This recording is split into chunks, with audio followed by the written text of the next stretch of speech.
Alhamdulillah wa kafa. Wassalatu wassalamu ala al-Mustafa Sayyidina Maulana Muhammad. Salatan taghfiru biha al-dhunub wa tuslihu biha al-qulub wa tanṭaliqu biha al-'usub wa talinu biha as-su'ub wa ala alihi wa sahbihi wa man ilahi mansur. Amma ba'd. Alhamdulillah, kita panjatkan puja dan puji syukur kehadirat Allah, yang mana pada pagi hari yang penuh cerah ini Allah Subhanahu wa taala ringankan langkah kita, rahmati kita, ridhai kita untuk sama-sama salat subuh berjamaah. Kita berharap kepada Allah semoga amal ibadah salat subuh kita diterima oleh Allah. Di atas itu semoga kita selalu diberi istiqamah oleh Allah. Ma'asyiral muslimin rahimakumullah. Pelajaran hari ini hadis dari kitab Syifaa'us Saqim yang dikumpulkan oleh Habib Muhammad bin Abdullah Al-Haddar.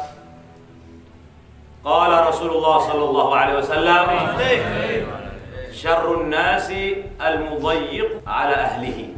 Rawahu At-Tabrani. Apa artinya? Sejelek-jelek manusia adalah yang mempersempit keluarganya, yang membuat repot keluarganya, yang menyakiti keluarganya, istrinya, anak-anaknya. Ini syarrun nas.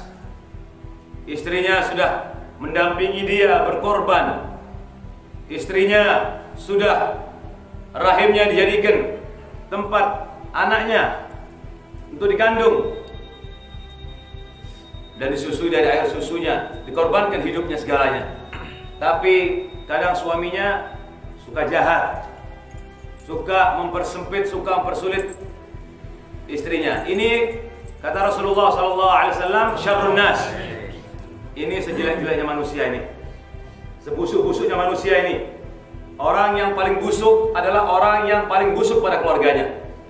Kalau sudah kepada keluarganya busuk, jelek, kurang ajar, maka orang itu jangan diharap untuk berbuat baik kepada orang yang jauh. Contohnya, seorang istri datang ke rumah orang tuanya, sudah lama tidak berjumpa dengan ibunya, dengan saudara-saudaranya. Pada suatu saat harus pulang ke kota suaminya. Dengan dipaksa oleh suaminya, kata istrinya, saya mau duduk di sini dulu. Tidak bisa, kamu harus pulang dengan saya. Mampir sebentar ke rumahnya ibu bapak saya, kata suaminya, lalu kita berangkat. Ternyata setelah dipaksakan dirinya untuk berangkat, sampai di rumah orang tua laki-lakinya, orang tua suaminya tidak berangkat, tinggal di situ, sehingga membuat kesal istrinya. Ini membuat menyempitkan istrinya, menyakitkan istrinya. Ini alamatnya daripada syarrun nas. Istrinya tidak boleh ke tempat keluarganya, istrinya tidak boleh melihat hiburan, tapi dia melihat hiburan siang dan malam. Istrinya tidak boleh makan di warung, tapi dia suka makan di warung. Ini syarrun nas. Ini sejelek-jeleknya manusia ini. Dia tidak tahu bahwasanya perbuatan dia akan terekam nanti oleh anak-anaknya, akan terekam daripada keturunannya. Ini syarrun nas. Sampai makanan pun Rasulullah SAW perhatikan. Apa sabda beliau? Al-mu'min ya'kulu bi syahwati ahlihi, wal munafik ya'kulu ahluhu bi syahwatihi. Seorang mukmin yang beriman kepada Allah adalah orang yang mengikuti selera keluarganya. Keluarganya hari ini mau apa? Mau rawon. Kepala keluarganya mengikuti selera daripada keluarganya. Itu seorang yang mukmin. Tapi orang munafik berbeda. Dipaksa keluarganya harus mengikuti seleranya. Kalau hari itu orang munafik itu mau nasi rawon, keluarganya tidak mau, tetap satu keluarga semua harus makan nasi rawon. Ini tanda-tanda daripada orang munafik. Tanya adalah dalam satu hadis Rasulullah SAW bersabda, ma akraman nisa illa al-karim, wa ma ahanahunna illa al-la'im. Tidak ada seorang laki-laki yang memuliakan seorang perempuan kecuali ini orang karim, orang mulia. Wa ma ahanahunna illa al-la'im. Dan tidak ada yang menghinakan seorang perempuan kecuali ini orang bajingan tengik yang tidak tahu diri. Makanya saya selalu memberikan dorongan, suami-suami ini sebelum menikah hendaklah engkau belajar hukumnya, kewajibanmu, apa yang harus engkau berikan pada istrimu, supaya nanti tidak terjadi kontras, tidak terjadi keributan. Istri juga begitu, harus belajar apa yang menjadi kewajibannya, sehingga tidak timbul peningkatan angka perceraian. Di mana-mana sekarang meningkat angka perceraian karena satu sama lain tidak tahu haknya masing-masing. Suami tidak tahu haknya masing-masing, hanya bawa hati, tidak bisa begitu.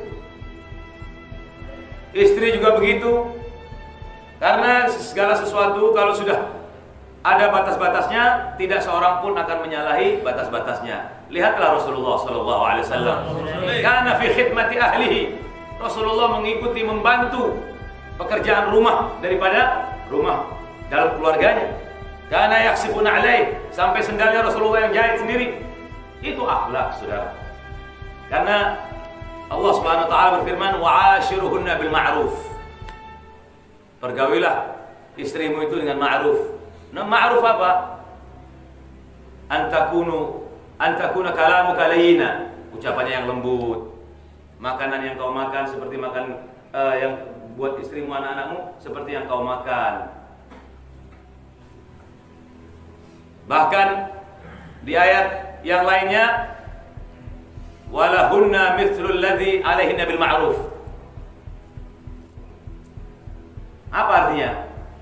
Kata Ibnu Abbas, uhibbu an atazayyan li zawjati kama uhibbu an tatazayyana li.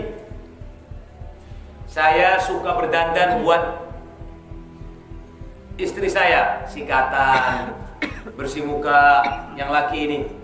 Sebagaimana saya menghendaki istri saya cantik buat saya juga mau bersih. Jangan sampai bau mulutnya bau, istrinya diminta supaya harum, akhirnya lama-lama istrinya menghindar. Nah itu, seperti itu saudara. Dihormati, sampean itu harus bersih.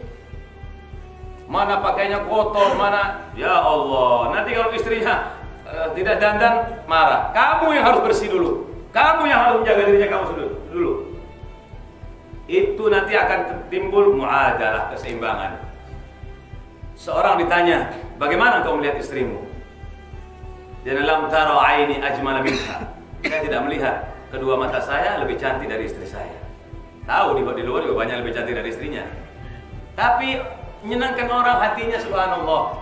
Tahu istrinya gendut, jelek, bilang seperti itu supaya senang, bahagia. Lam tara aini ajmala minha. Saya tidak pernah melihat perempuan secantik istri saya. Ya, lalu dikatakan, bagaimana engkau menilai istrimu? Dia bilang, seseorang yang telah menempatkan cintaku di dalam hatinya, tidak mungkin selamanya aku akan menyakitinya. Itu. Ahtarimuha, saya hormati dia. Apa itu? Tanggung jawab penghormatannya itu, penghormatannya. Wa ahtamu biha. Dan saya juga perhatian kepada istri saya. Di antara menghormati dan memperhatikan, ngocol sedikit-sedikit. Keluarkan syair-syair yang buat senang istri kamu. Tidak apa-apa. Yang penting jangan terlalu ngocol sampean. Habib Zain pernah cerita, ada suami ngocolnya kebablasan, Pak. Itu gasnya ditancap di gas terlalu keras gitu. Istrinya ini, perempuan itu Pak, paling ahli menilai pandangan mata. Ini mata-mata bohong, mata-mata carpak, mata-mata syahwat, mata-mata menghina, mata-mata cuman sekedar saja. Hati-hati sampean. Itu dikasih oleh Allah, insting itu. Akhirnya datang di mall. Ngocol di mall sudah suaminya ini.